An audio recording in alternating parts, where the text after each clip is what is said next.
Ebusuafo ne ahwefo emu bi akobade ba Unidek TV so send the dey kan obodi answer betumi emi subscribe button no so no subscribe na for like na wetumi a share no we comment was ne betumi.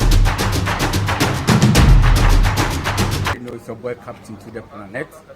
I'm here to talk to you about Unidek TV. Please subscribe to Unidek TV. Subscribe.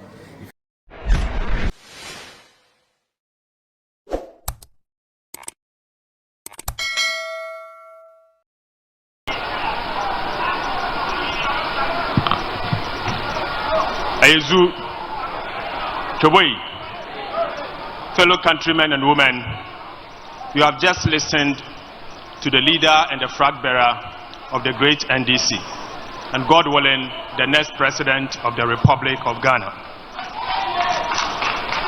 My duty here is to present highlights of key policies of the next NDC government as captured in the Manifesto 2024. Colleagues, to achieve our fiscal policy and economic goals, the next NDC government will aggressively pursue the following policies. One, we'll reset the entire fiscal framework to achieve efficient resource mobilization and effective utilization of public funds. Two, we will shift from the over-concentration of the macroeconomy to the microeconomy, where investment in the real sector will anchor sustainable macroeconomic environment and economic growth. We will implement an enduring economic policy to build sustainable economic buffers to stabilize and cushion the Ghana cedi. We will undertake a number of reforms. First is the value-added tax reform, VAT reforms. Currently, Ghana's effective VAT rate is about 22%. In fact, the highest in Africa.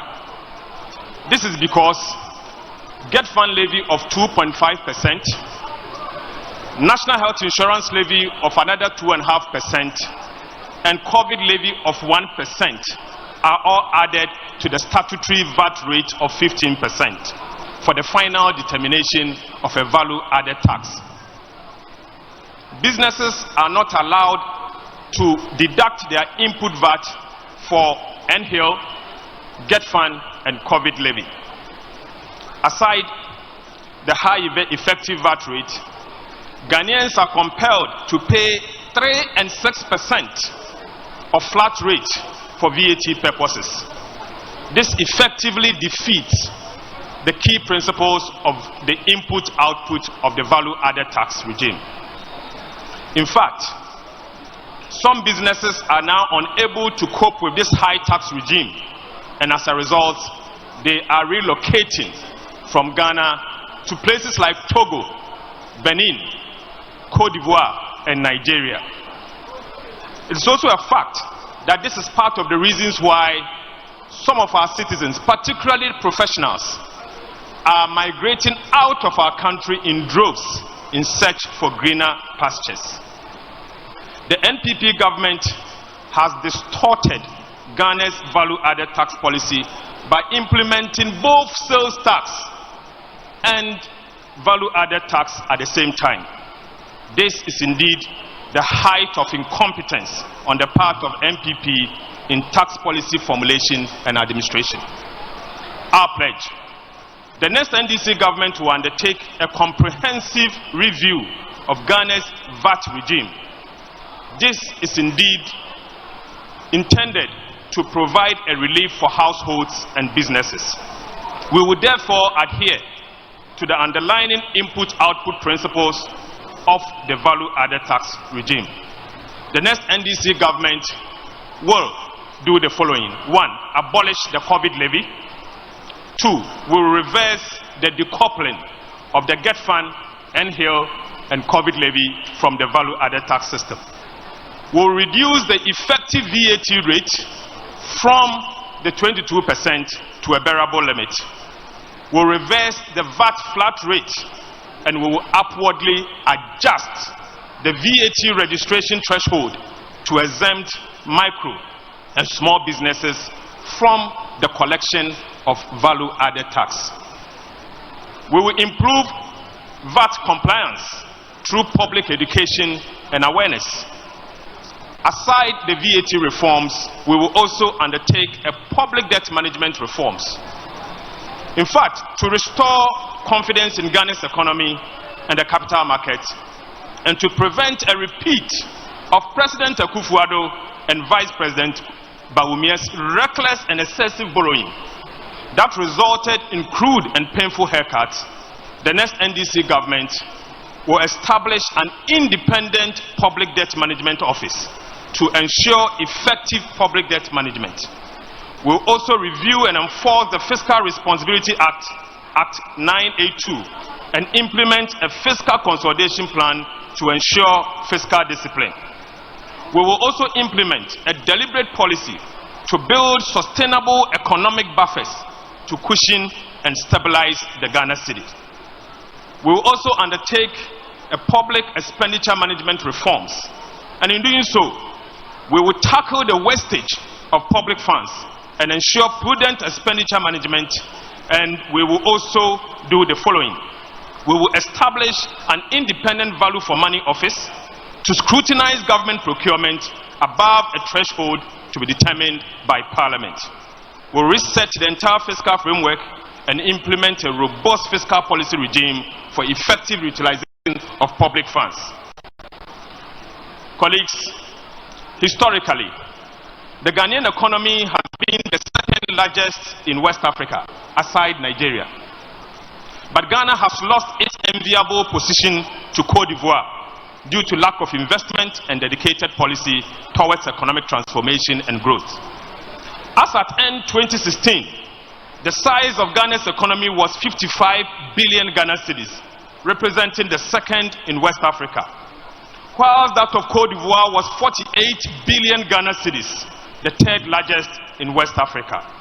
However, in 2022, Ghana lost its enviable position of the second largest economy in West Africa to Côte d'Ivoire.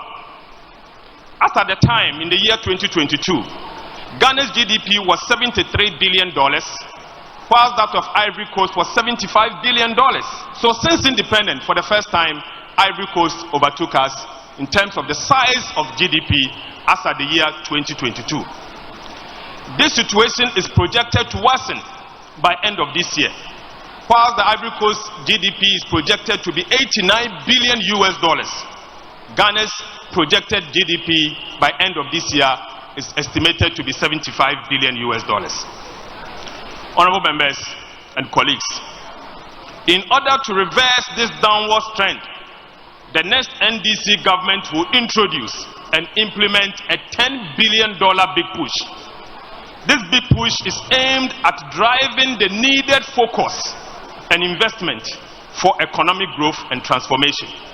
The big push will be a major economic policy of the next NDC government with 4 key economic growth poles. First is the Western Corridor Economic Enclave project, and then second is the Eastern Corridor Golden Growth Agenda.